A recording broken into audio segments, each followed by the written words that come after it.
How do you make a self-tape audition? What should it look like? I have a lot more freedom. I have a lot more space to move.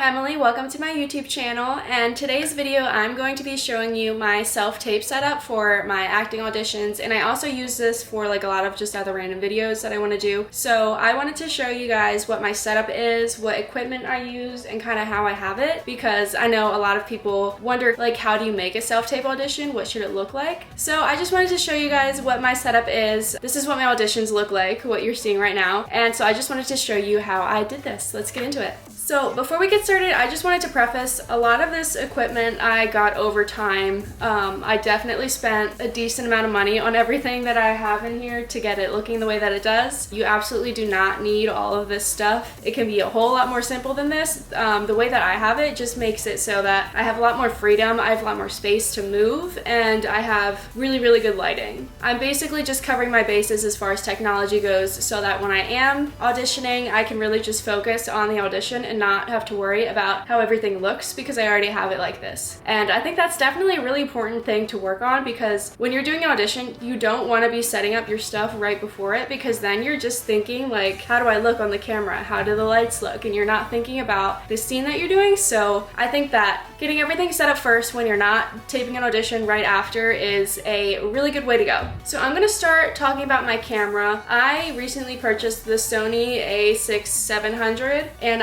it came with the 18 to 135 millimeter lens. So that's what I'm using right now. So visually, this is the quality of what my tapes look like with my camera, if you're curious about that. And I really like this camera. It's a nice size. It's not so big that it's hard to hold with one hand if you want to use it for other things, but it's also a good size where it gets quality footage for you, and you're not just using one of those little tiny like the Canon Mark G7X series, because I do have that too, but it's a lot smaller and the quality is very different. So this is the camera that I'm using, and I really like it, and I'm just going to show you the zoom. So that's all the way out, and then we can zoom all the way in just so that it covers right over the edges of my backdrop so that you can't see those. And then there we are. You want to leave about like an inch above your head. You want to be from the chest up most of the time. For standard theatrical auditions, this is pretty standard. So that's my camera. One other thing I want to know about the camera is that you want to have it recording manually. I haven't gotten too detailed with the lighting settings in the camera, but you want to make sure that your white balance is not changing how you look when you're moving around. So I just have it set on manual, my entire camera right now, so that when I move, like nothing is changing color behind me or on me, if that makes sense.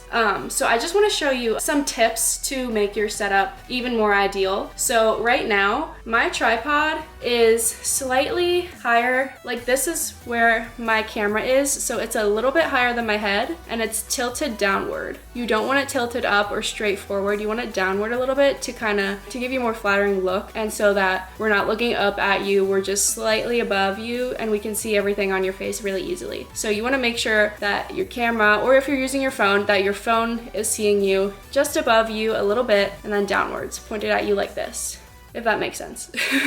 So that's one tip with the cameras. With your lights, I'm just gonna show you what it looks like when I move them to different areas. So if I bring my lights closer to me, I look a lot more like this doesn't look good. It's way too bright when it's this close to me. So I like having them back just to the sides of my ring light so that my lights are just kind of in a nice little C shape around me, like a half moon around me, if that makes sense. And then as far as the backlight goes, so you can see here the little light that's coming up behind me. So that's kind of what that does. It just kind of gives you a little bit of a glow, which is fun. And then this light over here, you can see it kind of hitting on my hair here, and it just gives you a little bit more of a dramatic feel, you know, like dramatic lighting as if this was a real scene that was being shot. Yeah, and ideally you give yourself about like 3 feet from your backdrop, so that was kind of the whole point of this setup, so that I have room to move around when I want. So I can come all the way back here and you can still see me in frame, and I can go all the way over here, and I can go over here and I can come all the way up here and I'm still perfectly in the frame. This took me a really long time to set up perfectly. I got really frustrated with this, but once you get it set perfectly how you want it, then it's such a game changer because I have so much room. Like I can like spin in a circle here and I'm good to go. So, and that really gives you the freedom to allow yourself to move. You don't feel so stuck in one spot and you don't have to feel like a statue. You can actually use your environment and you can imagine it right in front of you and around you and allow yourself to move in it. All of these I learned from my coach, Jordan Woods Robinson, in his MOST course. So I'm gonna link that below if you're interested in taking his course. He teaches you everything you need to know about your technology, like all of this stuff, the idea of everything I learned from him, and he helped me get this set up perfectly to how I want. I want to give him credit for that, and if you want to join his class, it's a year-long class and I'm in the middle of it right now. I really enjoy it, so that's linked below if you want to check it out. So this is my backdrop. I have paper rolls on this stand. It has 3 bars, so I actually have 3 different rolls. This is the royal blue for my commercial stuff. This is just a light gray for theatrical stuff, and this one is like a really soft like gray blue that I like to use for my theatrical auditions too. So the way that I have this, I got these tiny little, whatever these clips are called,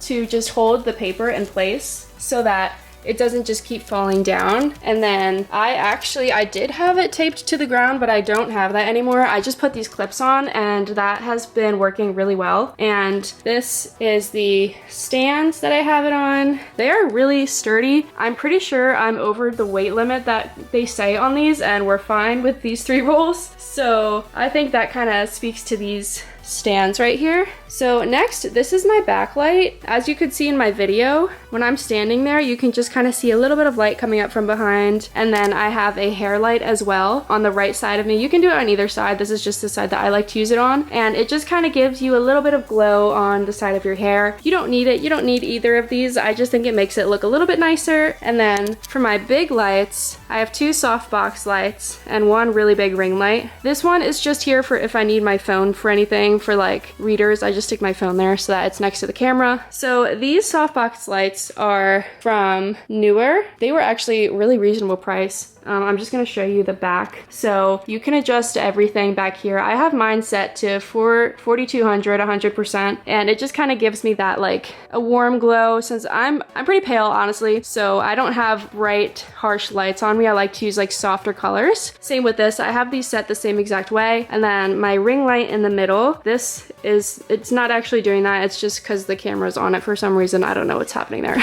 But so I bought a ring light and I attached it to this tripod that I bought. This is stainless steel. It's really sturdy and it gets like really, really high. Like I think it gets like above where the top of the ring light is, and I needed a sturdier one that could hold a ring light this big and my camera, and this is really sturdy. Like it's not going anywhere. And so one trick I actually learned was when you're adjusting it for different things, mark on the pole where you typically have it as like your standard height for when you're taping so that you know where to go back to if you ever need to readjust this. So that was a cool trick that I learned. One other thing I wanted to talk about is a really more like basic, a standard way that you can do a self-tape setup without all of this equipment. You can use those pop-up backdrops. The only thing with those is that it really limits where you can move, and you have to get it like perfectly so that you don't see the top or the bottom of it cutting you off or on the sides. But if you don't have a ton of room, there's nothing wrong with doing that. I used one of those for a while. Or if you have a blank wall in your house that's like a soft gray, anywhere from like gray to blues that aren't too dark and that don't like kind of clash with your skin tone, that works perfectly fine too, and that's actually the easiest way. I just don't have anything like that in my house, so this was the best option for me because paper, you don't have to worry about it creasing. That's the only other thing you have to worry about with those fabric pop-ups is there's a ton of creases and wrinkles in them. So paper is the easiest next option, but it's also expensive.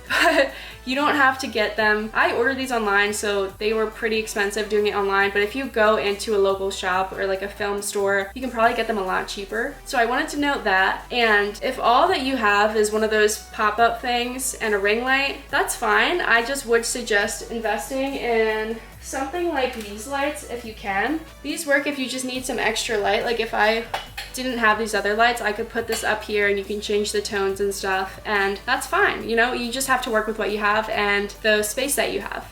So that is all of the equipment that I have. That is my self-tape setup. If you have any questions, comment them down below and I will definitely answer them. And I'm also going to link all the products that I have in here that I've shown you down below in the description if you want to check out any of these or purchase them. So that wraps up everything for this video. Thanks for watching. I hope you enjoyed it and I'll see you next time.